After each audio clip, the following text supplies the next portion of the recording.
오늘 하나님께서 저에게 주시는 말씀은 신약성경 사도행전 우리 1장 우리 12절에서 20절까지 말씀입니다. 사도행전 1장 12절에서 우리 20절까지 말씀입니다. 제가 가지고 있는 성경책 신약성경 186페이지 정도에 있습니다. 사도행전 1장 12절에서 20절까지의 말씀을 저와 여러분이 한 절씩 교독으로 받들어 봉독하겠습니다. 제가 먼저 12절 말씀 읽겠습니다. 제자들이 감난원이라 하는 산으로부터 예루살렘에 돌아오니 이 산은 예루살렘에서 가까워 안식일에 가기 알맞은 길이라.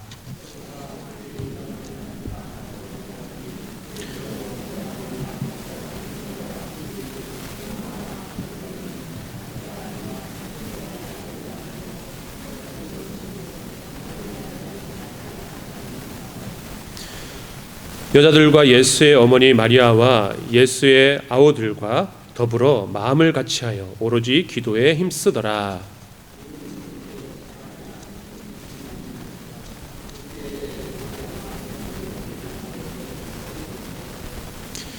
형제들아, 성령이 다윗의 입을 통하여 예수 잡는 자들의 길잡이가 된 유다를 가리켜 미리 말씀하신 성경이 응하였으니 마땅하도다.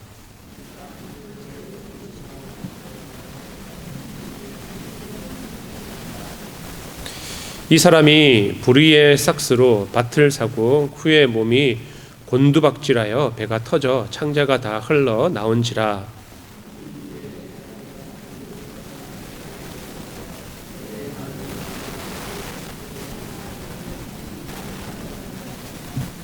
함께 읽겠습니다. 시편에 기록하였으되 그의 거처를 황폐하게 하시며 거기 거하는 자가 없게 하소서 하였고 또 일렀으되 그의 직분을 타인이 취하게 하소서 하였도다. 아멘. 오늘 우리가 읽은 이 말씀 그 배경과 그 이전의 사건을 우리가 좀 기억해 보셨으면 좋겠습니다. 오늘 이 본문의 말씀은 예수님께서 하늘로 승천하시고 나온 바로 직후에 이루어지는 말씀입니다. 부활하신 예수님께서 제자들이 보는 앞에서 하늘로 올려져 갔습니다. 제자들은 넋을 잃고 하늘만 쳐다보고 있을 때 그때 천사들이 나타나서 이렇게 이야기하죠. 갈릴리 사람들아 어찌하여 서서 하늘을 쳐다보느냐라고 묻습니다. 이 질문은 이제 그만 쳐다보고 주님께서 하신 말씀을 기억해서 그 명령을 하신 일을 행하라라고 하는 촉구의 질문이었습니다. 오늘 본문 12절은 바로 그 천사의 음성을 들은 제자들이 감난원이라 하는 산으로부터 예루살렘으로 돌아오는 장면입니다. 이것은 이제 순종의 자리로 옮겨가는 첫 걸음이었습니다. 오늘 우리는 말씀을 통해 하나님의 약속이 성취되기 전 그 기다림의 시간을 제자들이 어떻게 통과하고 있는지 함께 나누며 기도의 동력을 얻고자 합니다. 첫 번째로 제자들은 가장 위험한 곳으로 다시 귀환을 했습니다. 우리 본문 12절 말씀을 함께 읽겠습니다. 제자들이 감난원이라 하는 산으로부터 예루살렘에 돌아오니 이 산은 예루살렘에서 가까워 안식일에 가기 알맞은 길이라. 아멘. 제자들이 감난원이라고 하는 감난산 올리브가 있는 산에서 예루살렘으로 돌아오게 되었습니다. 제자들이 지금 가고 있는 곳이 어디죠? 예루살렘입니다.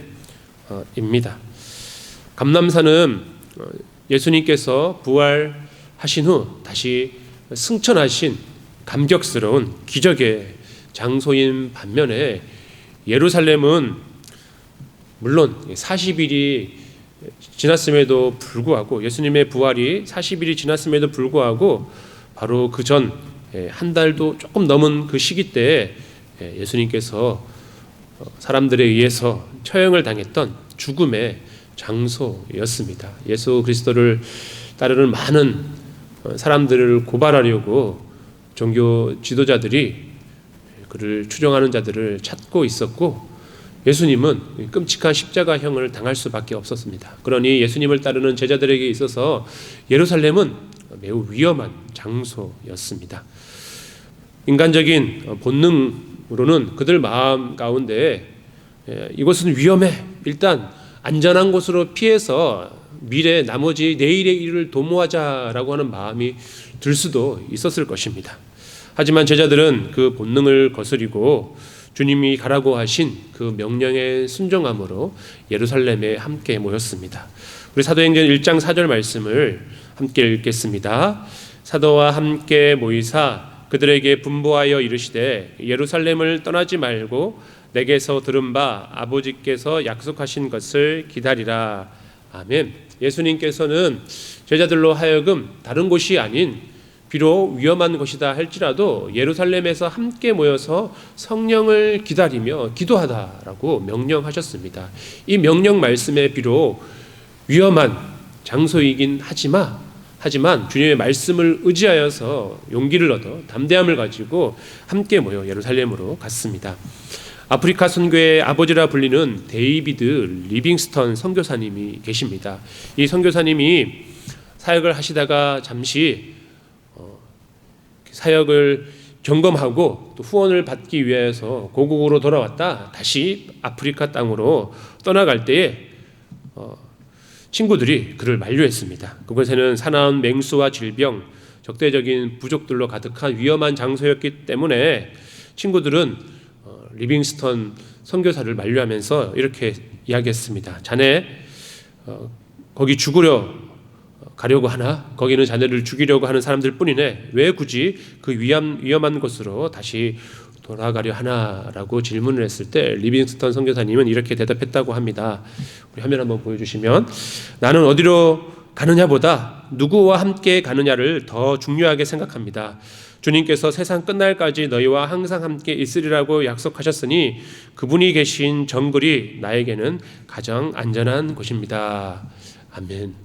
리빙스턴 선교사님은 지금 단순히 위험한 곳으로 가는 것이 아니라 주님께서 가라고 하신, 주님과 함께 동행하면서 그곳을 가기 때문에 그곳에 비록 위험 요소가 많이 있다고 할지라도 주님과 함께하는 그곳은 가장 안전한 곳이다 라고 하면서 사명의 자리로 담대히 나아갔습니다.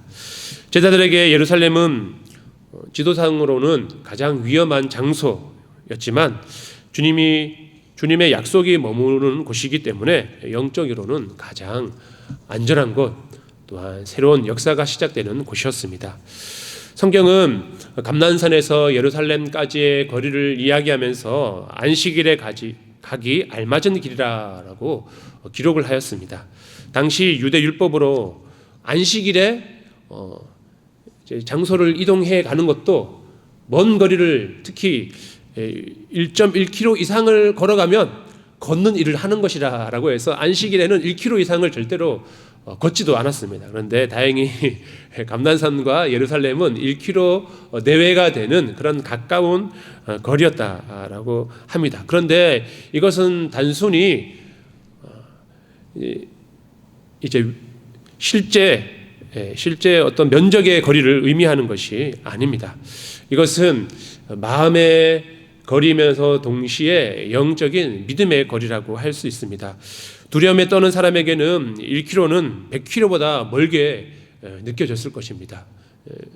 죽음의 위협이 있는 그곳은 돌아가는 것이 마음으로는 매우 두렵고 떨리는 곳이기 때문에 아주 먼 거리였지만 예수님께서 그곳에서 성령의 역사가 임하게 될 것을 약속을 바라보면서 믿는 사람에게는 그 길은 먼 거리가 아니라 순종의 거리이며 반드시 가기에 적당한 거리였다라고 하는 것이죠. 순종은 내 감정이 동의할 때 움직이는 것이 아닙니다. 내 발은 떨리고 있다 할지라도, 두려운 마음이 있다 할지라도 내 방향을 주님의 말씀에 고정하는 것, 그 말씀을 따라 나아가는 그것이 순종입니다.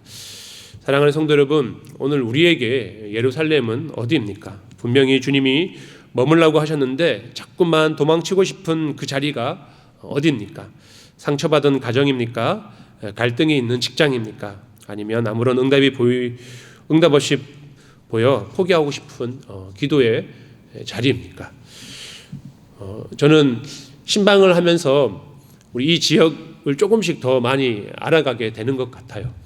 제가 신방을 가고 RPC인가요? 쌀 도정하는데 우리 저기 거기가 무슨 동인지 생각이 안 나는데, 예? 네, 하여튼 거기 네, 거기도 가보고 하면서 느낀 게 뭐냐면 아주 구석구석에 마을들이 엄청 많더라고요. 우리 화산리도 가보니까 그 주변만 모여 있는 것이 아니라 뭐 구석구석마다 다 마을들이 제법 많더라고요. 그래서 요즘에 제 마음에 드는 마음이 뭐냐면 우리가 주로 전도를 꽃나라에서 하잖아요. 팝콘 전도하기 위해서 화요일은 꽃나라에서 함께 모여서 그곳을 지나가는 사람들에게 우리가 팝콘을 나누고 우리가 교회를 홍보하고 또 기회가 되면 복음을 전하는 그런 사역을 해 나가는데 그 사역도 하지만 좀 찾아가야 되겠다. 우리 주변에 있는 곳곳 마을들이 많이 있는데 몇 개의 구역으로 나눠 가지고 우리가 함께 전도 대원이 되어서 전도 특공대가 되어서 한번 노방 전도를 나가보면 어떨까? 그래도 아파트 안에는 못 들어가게 하잖아요. 요즘은 단독주택도 고발을 할까요? 고발을 하면 좀 자제하고 고발 당하기 전까지는 좀 열심히 해봐야 되겠다 그런 생각이 들었습니다.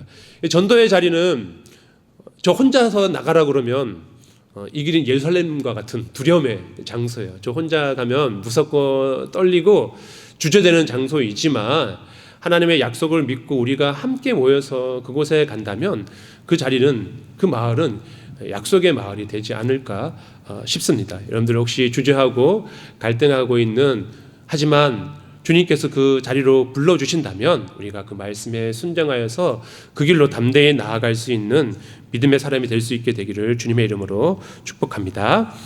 두 번째, 제자들은 마음을 같이하여서 기도의 불길을 지폈습니다. 순종의 걸음으로 예루살렘에 돌아온 제자들이 향한 곳은 어느 다락방이었죠? 마가의 다락방이었습니다. 14절은 그곳에서 일어난 놀라운 광경을 이렇게 묘사하는데 14절 말씀을 함께 읽겠습니다. 여자들과 예수의 어머니 마리아와 예수의 아우들과 더불어 마음을 같이하여 오로지 기도에 힘쓰더라. 아멘. 여기서 우리가 주목해야 할 단어는 더불어 마음을 같이하여라고 하는 문장입니다. 당시 그 다락방에 모인 성도들이 120명 정도 되었다라고 합니다. 제가 지난번에 한번 말씀드렸는데 예수님의 승천을 하늘로 올라가신 승천을 바라보는 사람들이 대략 500명 정도 된다고 했습니다. 그런데 그 많은 사람들이 예수님께서 너희는 예루살렘을 떠나지 말고 성령님이 임하실 때까지 기도하라라고 말씀을 하셨는데 그 많은 사람들 중에서 120명만이 끝까지 믿음으로 인내하면서 기도의 자리를 지켰습니다. 그런데 그들은 결코 하나 되기가 쉬운 사람들이 아니었습니다. 배운 것이 하나 없는 어부 출신 베드로와 같은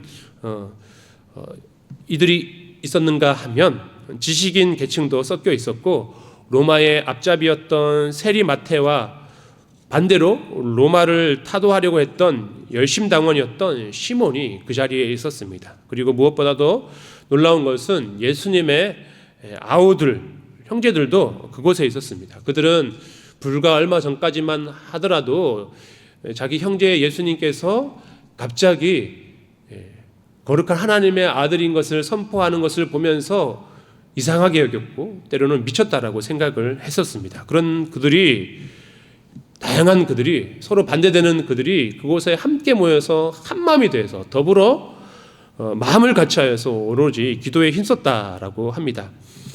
서로의 과거를 들춰내거나 비난하지 않았습니다. 누가 더 높으냐라고 하면서 다투지도 않았습니다. 오직 주님께서 약속하신 성령을 기다리면서 하나의 소망 앞에서 자신들이 가지고 있었던 그런 다양함, 조금 나쁘게 말하면 차이점, 서로를 경쟁하려고 하는 그런 눈울림 같은 것들이 다 사라지고 하나가 되었다라고 하는 것입니다.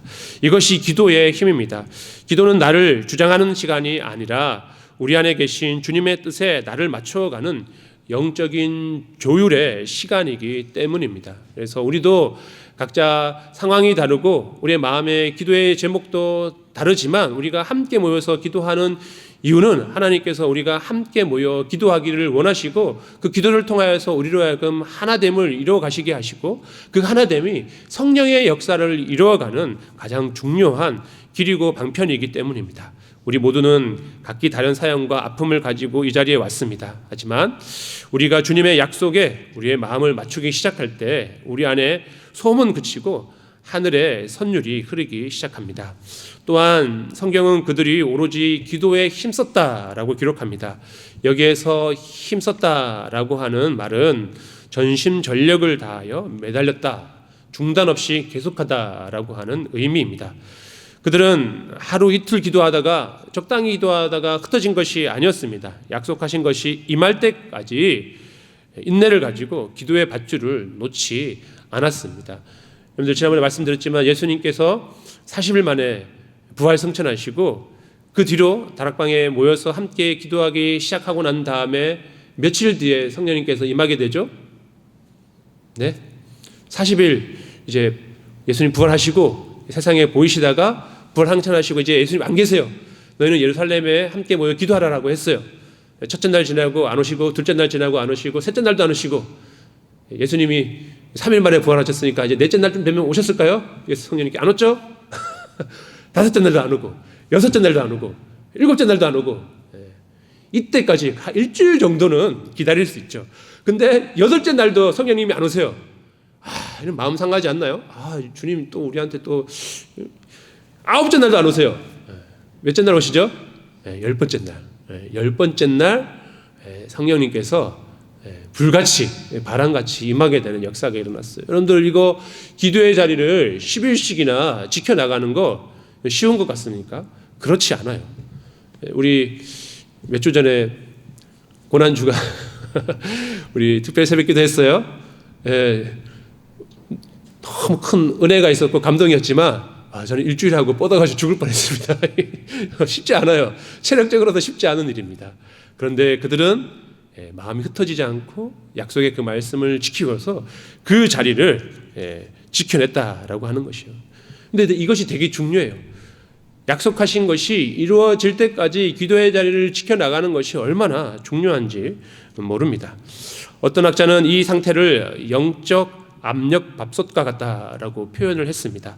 뚜껑을 꽉 닫고 안에 뜨거운 열기가 계속 가해지면 내부의 압력이 높아지게 되다가 그 임계점에 다다르면 밥이 이제 팍 이렇게 지어지게 되고 김이 나면서 김이 팍 뿜어져 나오게 되는 것이죠. 120명의 성도가 한 마음으로 뿜어내는 기도의 열기가 다락방을 가득 채웠을 때 마침내 오순절 성령의 폭발적인 역사가 나타난 것이다 라고 하는 것입니다. 사랑하는 성도 여러분, 오늘 이 기도의 자리가 바로 우리의 마가의 다락방이다 라고 하는 것입니다. 옆에 앉은 성도들을 우리 생각해 보시기 바랍니다. 그분은 경쟁자가 아니라 우리와 함께 성령의 임재를 끌어내릴 기도의 동력자들입니다. 혼자 타는 숯불은 금방 꺼지지만 숯을 한 대 모아놓으면 쇠도 녹일 만큼 강력한 화력을 내뿜게 되는 것이죠. 우리가 함께 모여서 기도할 때 그 기도가 쌓여서 성령님께서 놀라운 역사를 이루어 가신다라고 하는 것입니다. 그러니 여러분들 우리 주변에 계신 성도들에게 우리 기도의 자리에 함께 나아가자고 기도의 동력자들을 채워나감을 통하여서 우리 활빈교회 가운데 폭발적인 기도의 역사, 성령의 불이 임하게 되기를 주님의 이름으로 축복합니다. 마지막으로 빈 자리를 유다의 빈 자리를 말씀과 사명으로 제자들은 채워갔습니다.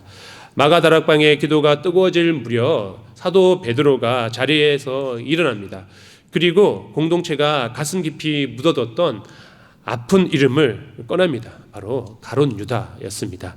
15절 이하에 보면 유다의 비참한 최후가 자세하게 묘사가 되어 있습니다. 읽으면서도 너무 끔찍한 모습입니다. 그가 결국은 죄책감을 이기지 못하고 자신의 죄에 짓눌려서 스스로 생을 마감하게 되는 모습이 기록이 되어 있습니다.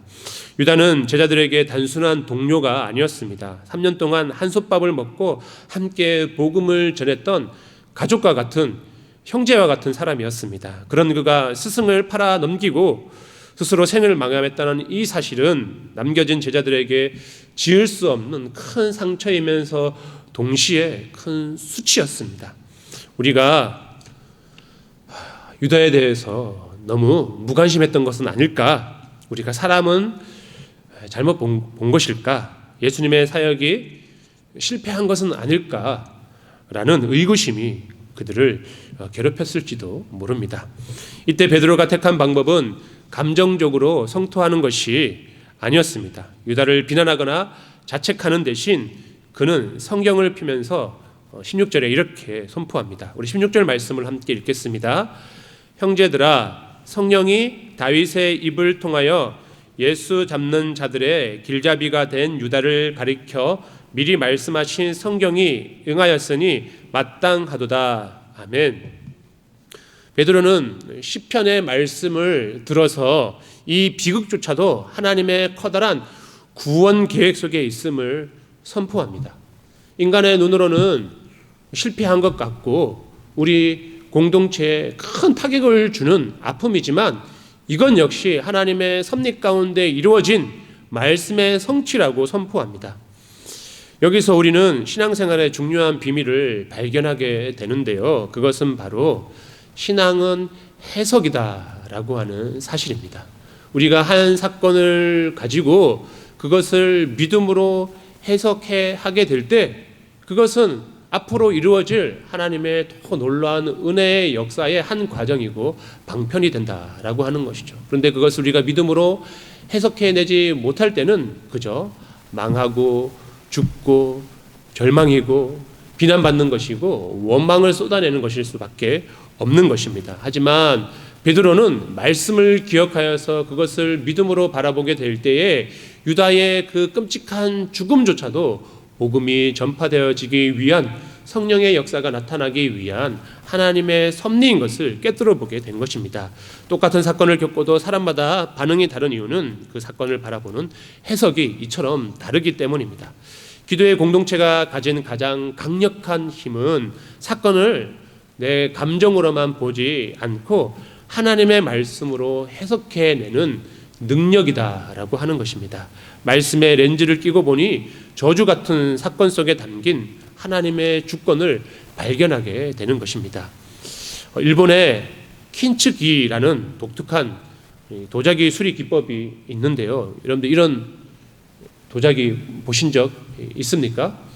깨어진 도자기 조각들을 이제 깨어졌으니까 버리는 것이 아니라 그것을 조각을 가져다 와가지고 그 깨어진 틈 사이를 금가루를 섞어가지고 옷으로 메워 다시 붙이고 난 다음에 수리가 끝낸 도자기가 이전보다도 더 단단해질 뿐만 아니라 깨어졌던 그 흉측한 금이 아름다운 황금빛 선으로 변해서 깨지기 전보다 더 비싸게 팔리면서 더 큰 예술 작품이 되는 게 바로 킨츠기라고 하는 도자기 수리 기법입니다.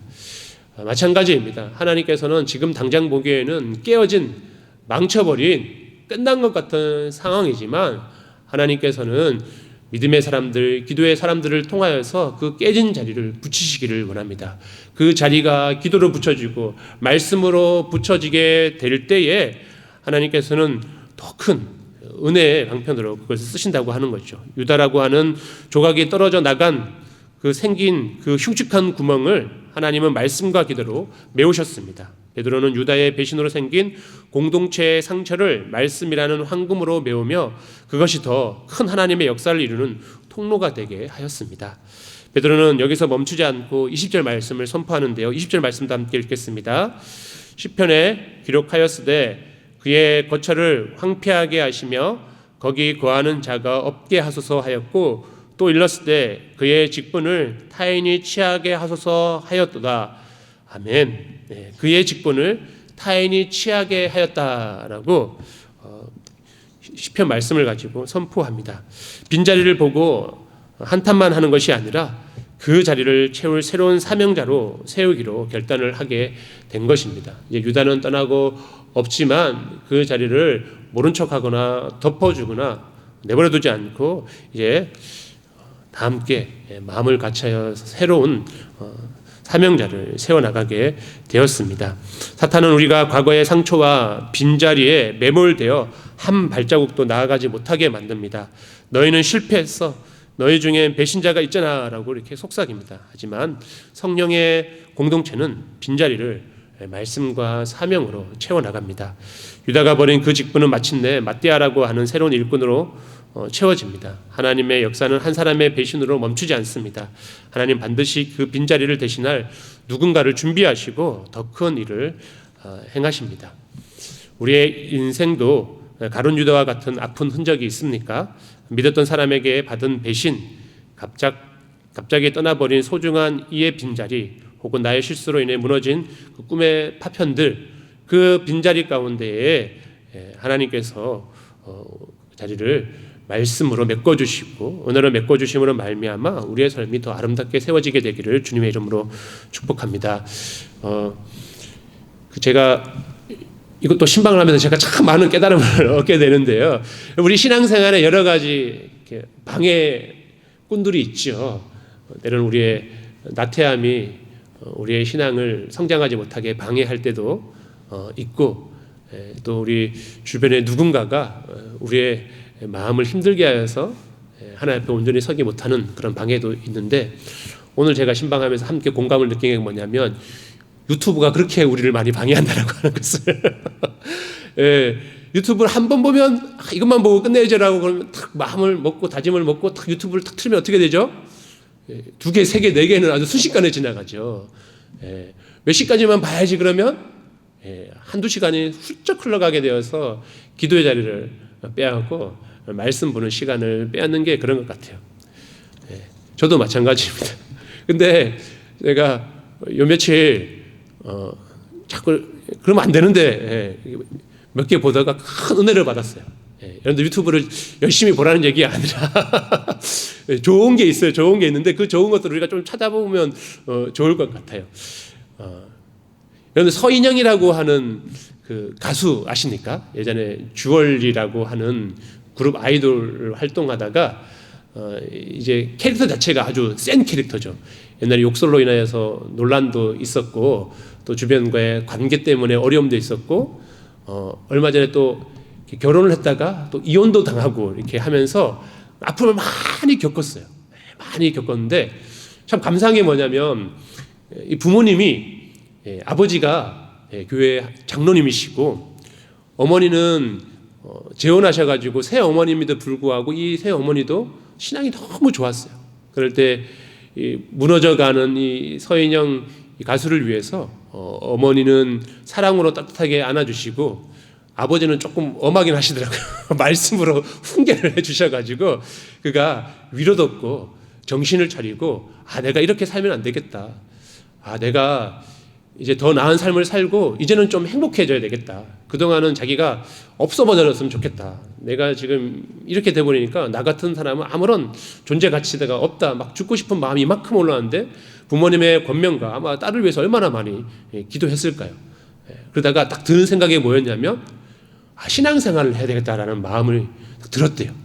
내가 바르게 살아가기 위해서 좀 더 나은 삶을 살기 위해서 내가 행복해지기 위해서 하나님 앞에 나아가면 하나님께서 나를 좀 어떻게 해주시지 않을까라고 하는 마음이 들었대요. 그래서 작년부터 다시금 신앙생활을 시작했대요.